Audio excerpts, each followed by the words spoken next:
Lucas capítulo 2, versículo 1, y leemos Lucas 2, 1.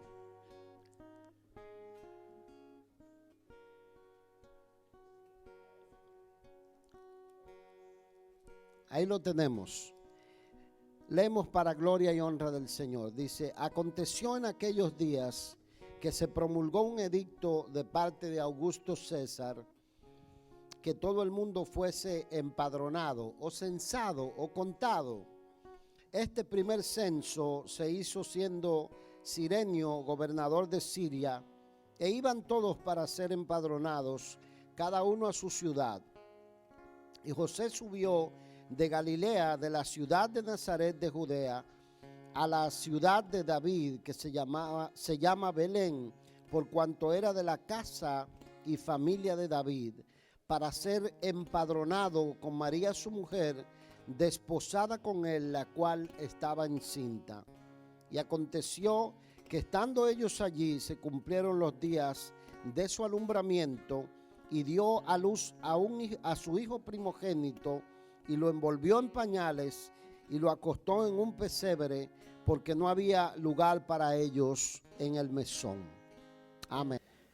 Cuando yo pienso en el hecho de que los padres terrenales del Señor, María y José, tuvieron que emprender un viaje de alrededor de más de 300 kilómetros, desde la ciudad de Nazaret, donde ellos residían, hasta lo que era la pequeña ciudad de Belén, en la región de Judea. Yo pienso, el dato histórico dice 300, 400 kilómetros. Creo que es 300 exactamente. Estamos hablando de casi 4 días de camino.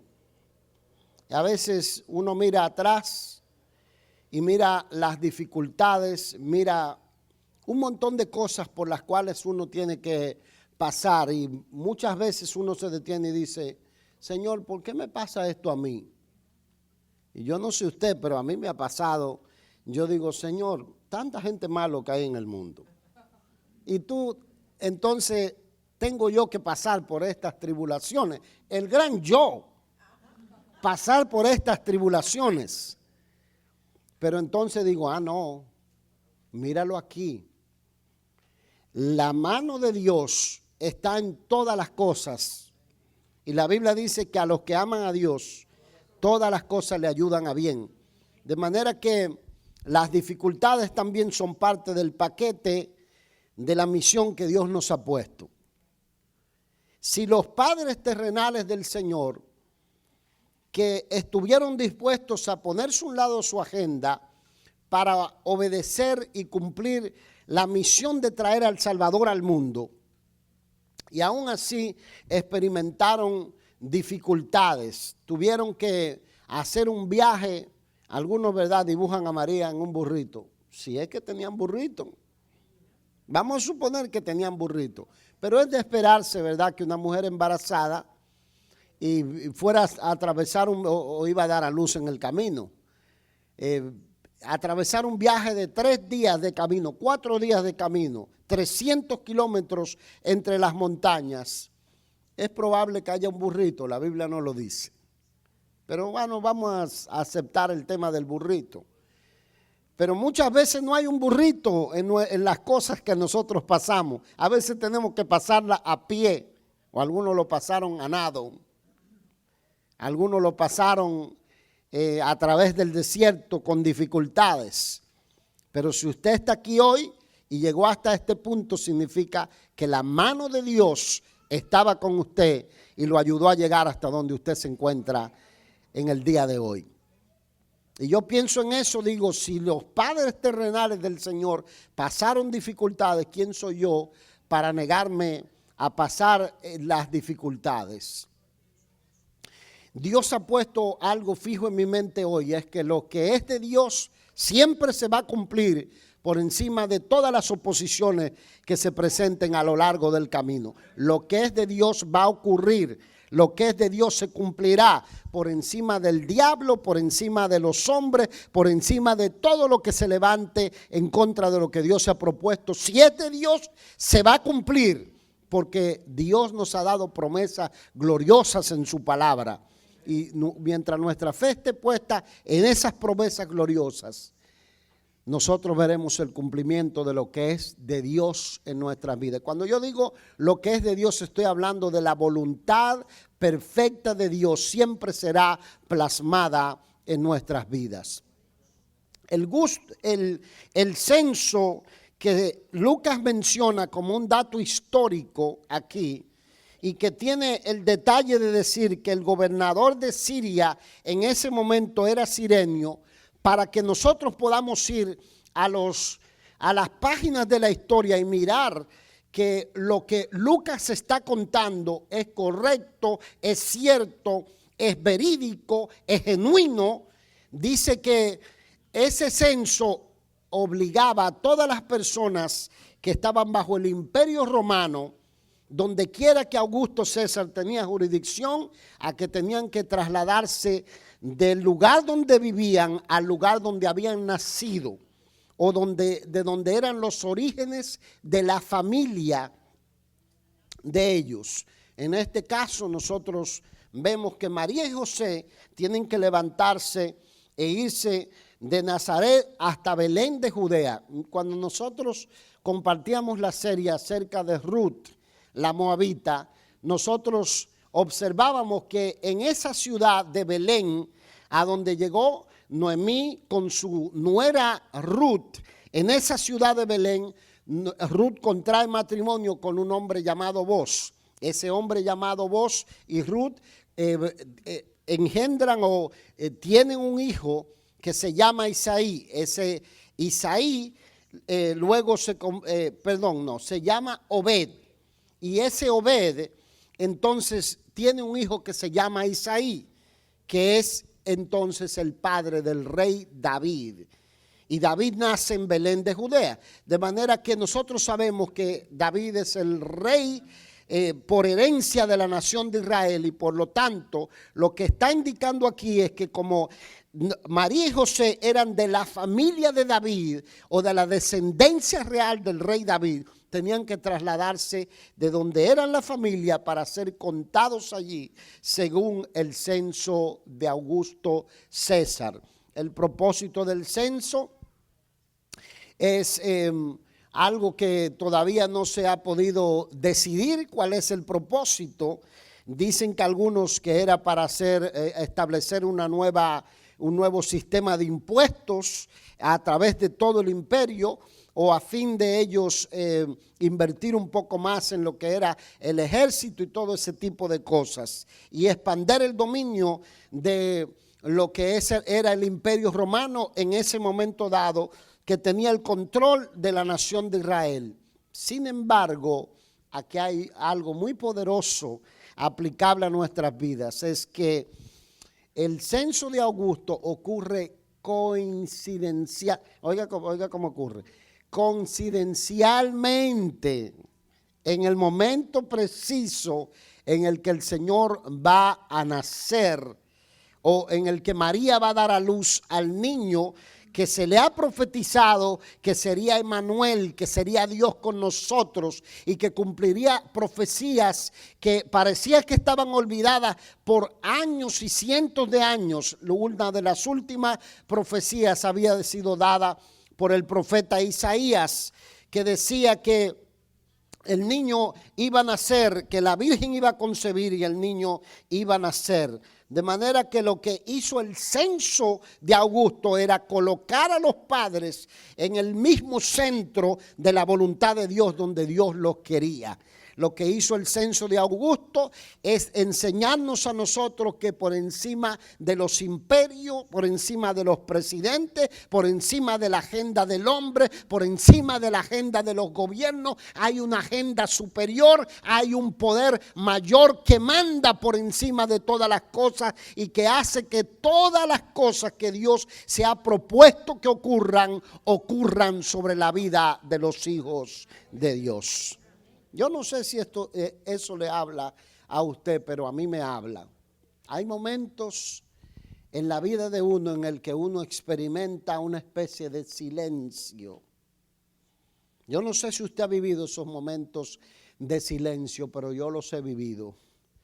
Todos a veces experimentamos esos tramos del camino en el que uno dice, ¿será que Dios va conmigo en esto? Pero usted sabe que lo está buscando, usted sabe que está orando, usted sabe que le está haciendo las peticiones en el orden correcto, que usted no está pidiendo conforme a sus deseos personales o a su egoísmo.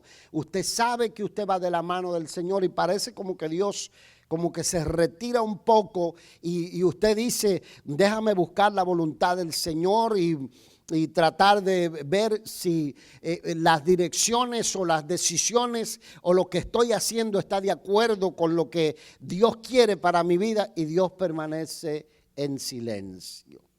Hay algunos que les gusta llamar a un 1-800 profeta. Yo no soy de los que llaman 1-800. Yo no corro donde dicen, no, Dios le habla y Dios te va a decir. No, porque muchas veces la voz del hombre confunde, aunque yo sé que Dios habla. ¿Cuántos dicen amén? Aleluya. Solo dos, pero por ahí vamos, ¿verdad? ¿Cuántos saben que Dios habla? Pero muchas veces Dios permanece en silencio y usted sabe que está haciendo las cosas correctamente, pero hay algo que lo tiene que sostener cuando Dios está en silencio, es la fe, es la fe. Hablaba yo con una de mis hijas, yo le decía, es normal que a veces nos sintamos en esos momentos de soledad, en los que uno siente esa soledad en el alma, o uno siente que Dios está distante, porque cuando eso está pasando, Dios lo que está haciendo es que está fortaleciendo tu fe.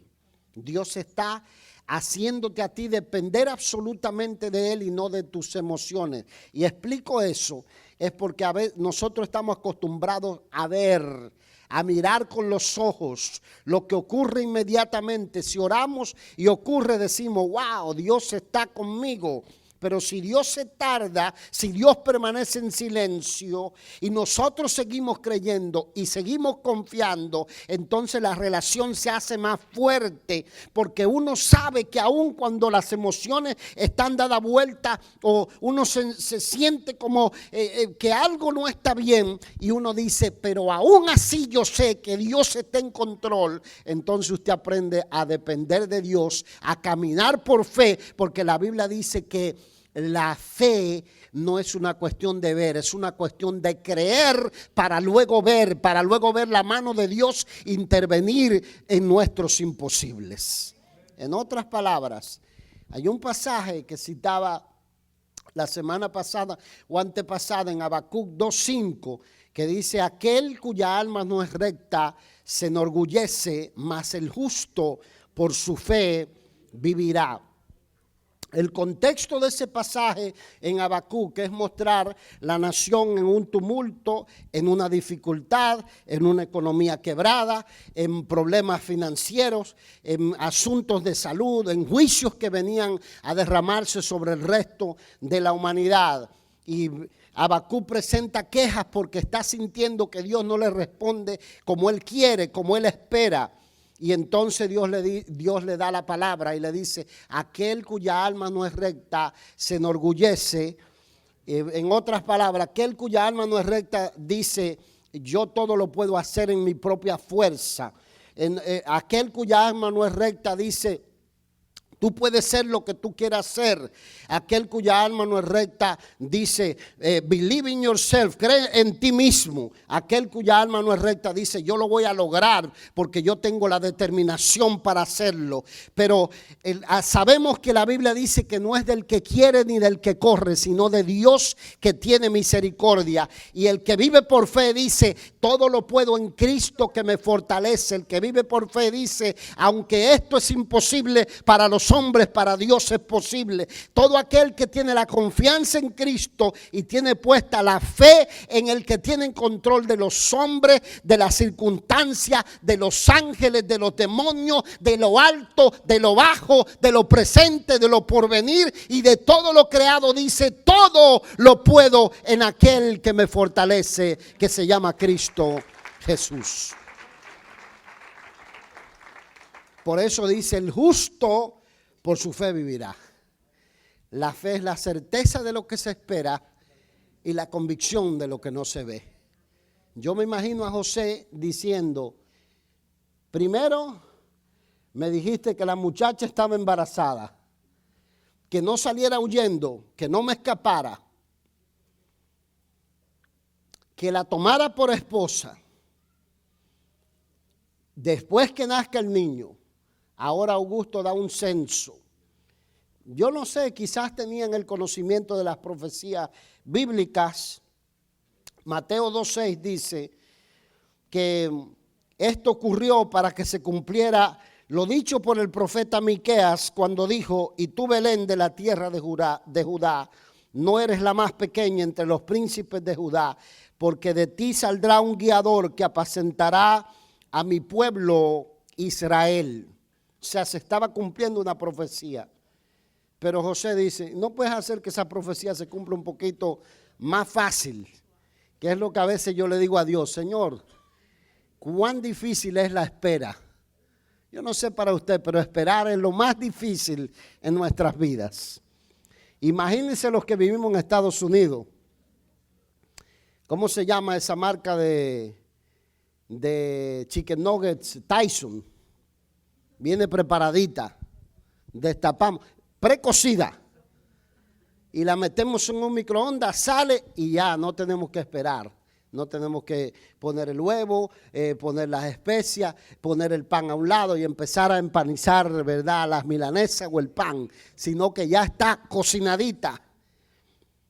Destapamos una lata de habichuelas y ya viene condimentada, ya no tenemos ni que echarle condimento.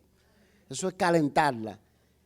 Y nos acostumbramos a eso en la vida espiritual. Queremos que Dios responda ya, inmediatamente. Es lo más difícil. Yo me lo imagino a José: hice todo bien, ¿por qué me pasan estas dificultades? La Biblia dice que es necesario que a través de muchas tribulaciones entremos al reino de Dios. Lo que hacen esas dificultades, y lo hemos hablado un sinnúmero de veces, es que esas dificultades nos mantienen cerca del Señor. Porque cuando todo está yendo bien, nosotros empezamos a vivir por vista, no por fe. Nos hace falta depender del Señor. ¿Y qué hace? Esa independencia que tenemos nos va alejando de la comunión, nos va alejando de la presencia de Dios. Cuando nos damos cuenta, parecemos un tímpano de hielo.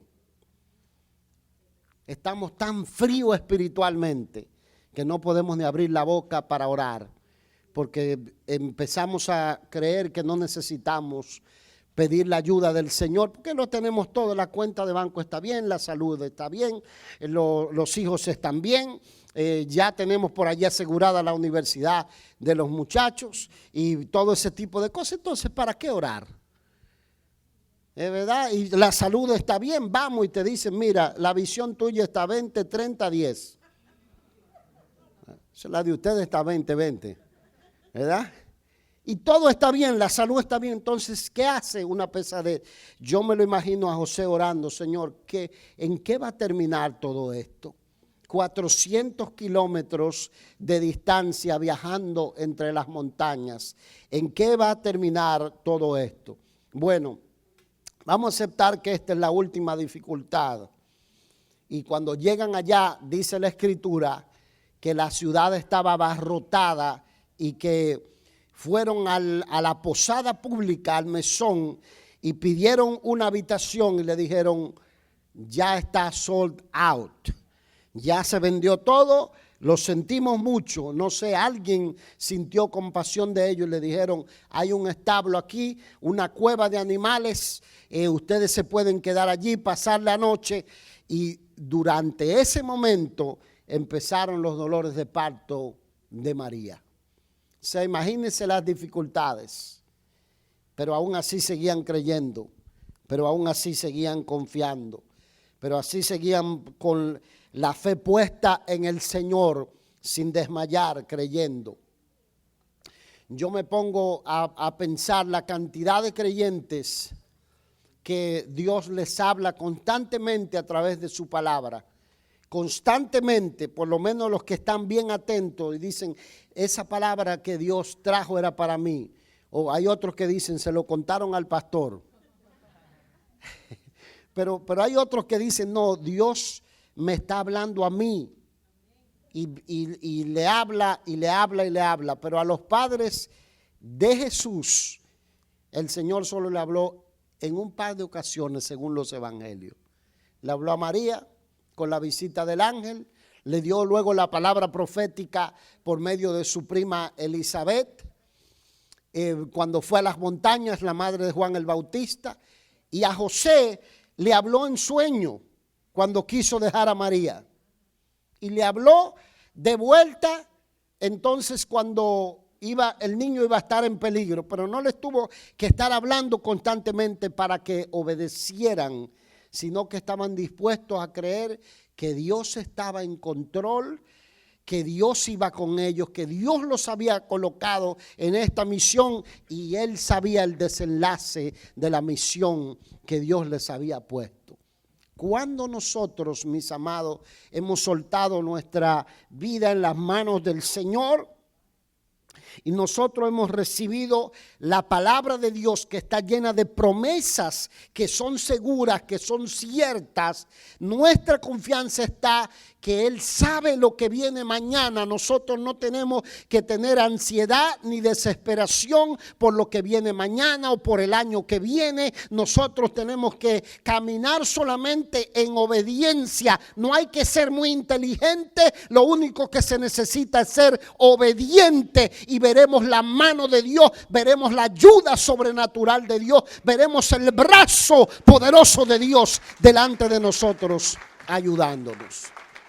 Y si a alguien lo puede bendecir esta palabra, hágaselo saber al cielo cuando alguien tiene que recibir esta palabra. El nacimiento de Jesús es el cumplimiento de más de 3,000 años de profecía bíblica, de 700 años de profecías dadas por el profeta Isaías.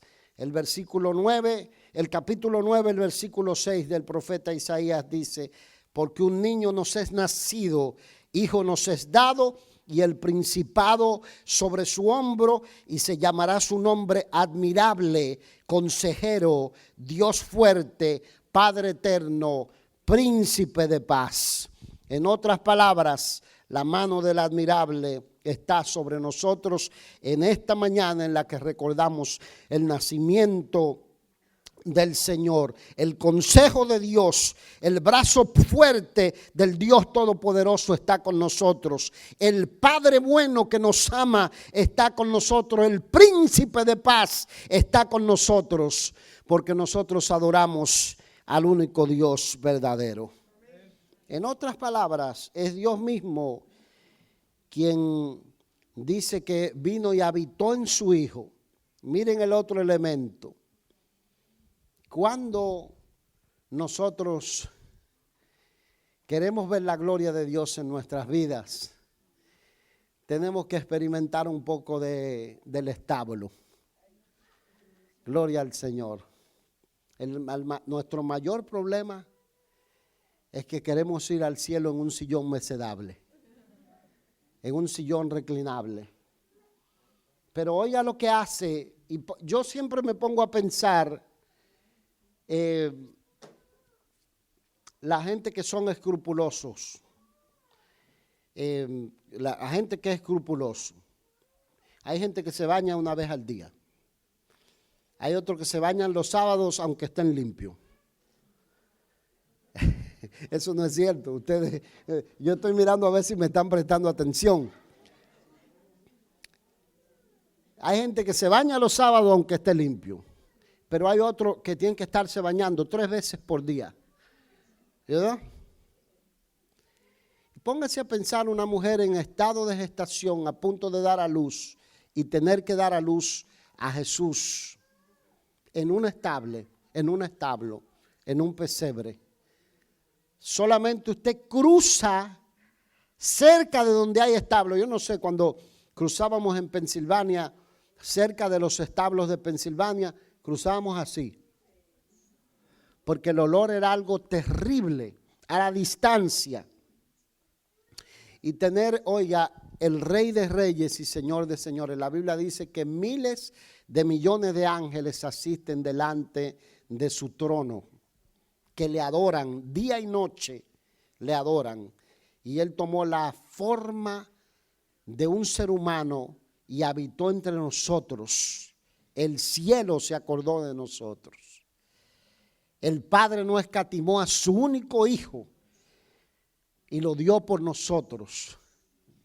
Y no solamente lo entregó y vino a este mundo y tomó la forma de un ser humano, sino que también tuvo que nacer en un establo, en un chiquero de animales. Si queremos ver la gloria del Señor, a veces tenemos que pasar por tener esa experiencia de potrero, esa experiencia de dificultades. Y saber que Dios va contigo, aunque las circunstancias digan lo contrario. ¿Dice amén? Soltaron la vida en las manos del Señor. Dios va contigo, aunque las circunstancias digan lo contrario. Gloria a Dios. Hágaselo saber al cielo. Dios va contigo, aunque las circunstancias digan lo contrario. Dios siempre viene a nuestra ayuda para que superemos las pruebas que humanamente parecen imposibles. Parecen imposibles humanamente. Y aquí vemos la determinación de José y María a decir, vamos a seguir confiando en el Señor. El pasaje dice que el niño nace en el establo y lo ponen en un pesebre. Y nosotros vemos, dice el pasaje más adelante en Lucas, dice, y había pastores que velaban sobre sus rebaños en la noche. Y vino un ángel del Señor y se les apareció y les dijo, no teman porque se llenaron de temor. He aquí os doy nuevas de gran gozo. Ha nacido en la ciudad de Belén, le dijo exactamente dónde se encontraba, un Salvador que será Cristo el Señor. Un Salvador que será el Mesías, porque eso es lo que significa la palabra Cristo. O será el ungido, será el que los profetas han anunciado que traería salvación al pueblo. Vayan y vean y ustedes van a encontrar al niño acostado en un pesebre y a su madre con él. Y dice que de repente vinieron unas huestes de ángeles celestiales y se pusieron alrededor y empezaron a cantar y a decirle gloria a Dios en las alturas y en la tierra paz, buena voluntad para con los hombres. Aquí quiero que usted note un elemento muy importante y que Dios ha puesto en mi corazón hoy. Es el elemento de darle a Dios una genuina adoración, la base de una relación que es madura, la base de una relación de fe que está fundamentada en las promesas de Dios. Requiere que nosotros sepamos cómo agradar a Dios, qué es lo que a Dios le... Ya Luis me puso el timer allá. La base de nuestra relación consiste en saber cómo adorar a Dios, cómo agradarle a Él. Nosotros en esta semana tocábamos en uno de los devocionales con los niños y hablábamos de cómo el Señor quiere que nosotros le adoremos, porque Dios no habita en las paredes de una iglesia, Dios habita en el centro de tu corazón y el mío. Es el propósito de Dios. Jesucristo no está físicamente. Él se fue y dijo, miren, me voy, pero no les dejaré huérfanos, enviaré a mi espíritu para que esté con ustedes. En otras palabras, ustedes son el templo de Dios, ustedes son el templo del Espíritu Santo de Dios. Una genuina adoración es un corazón que está rendido a Dios, a su voluntad perfecta. Es un corazón que está limpio de contaminación, de iniquidad, de todo lo que representa pecado en nuestras vidas. Y eso se logra por medio de que uno va y confiesa en la presencia del Señor y se limpia y pide perdón. Entonces, ¿qué hace uno? Dios te recibe la alabanza. Y hablábamos nosotros y decíamos el elemento de que Dios reciba y que esté limpia nuestra vida para que sea llena con la presencia de Dios, es que uno sepa o identifique aquellas cosas que debe sacar que son contaminación. Porque yo creo que la base del evangelio es genuina adoración al Rey de Reyes y Señor de Señores. Déjeme decirle específicamente. Yo sé que ustedes no tienen resaca. Nosotros decimos la resaca es la borrachera, lo que deja la borrachera del día anterior. Pero yo sé que aquí ninguno tiene resaca, si no, no estaría aquí en la casa del Señor. Y quiero ser ingenuo y creer que los que no están en la casa del Señor es que, bueno, disfrutaron un poco anoche y se acostaron tarde, porque el cerebro mío tampoco quería despertar. Me despertaron a las 9 de la madrugada, imagínense.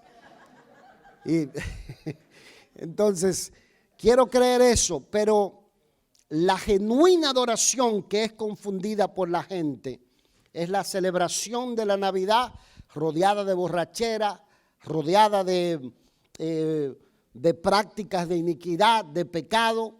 Y a veces entramos el año con el cerebro nublado, pero de tanto empinar el codo.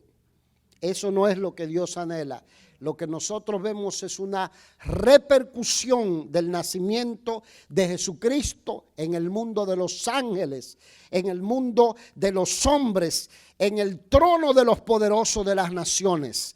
De manera que cuando nosotros adoramos a Dios como Dios manda, no importa la condición en la que nosotros nos encontremos, aunque estemos olvidados por los hombres, por Dios no estaremos olvidados. Los pastores eran la gente más sencilla, más humildes que había, pero a ellos Dios vino a revelárseles y a mostrarle a su Hijo para que ellos subieran y le adoraran y tuvieran un encuentro genuino con el Señor. De manera que tu oración, tu vida, tu familia, tu necesidad, tu circunstancia no está escondida de Dios. Dios la conoce cuando tú eres un genuino adorador dispuesto a subir a su casa, a reconocerle, a bendecir su nombre, a exaltar al Rey de Reyes y Señor de Señores. Alguien tiene que recibir esta palabra.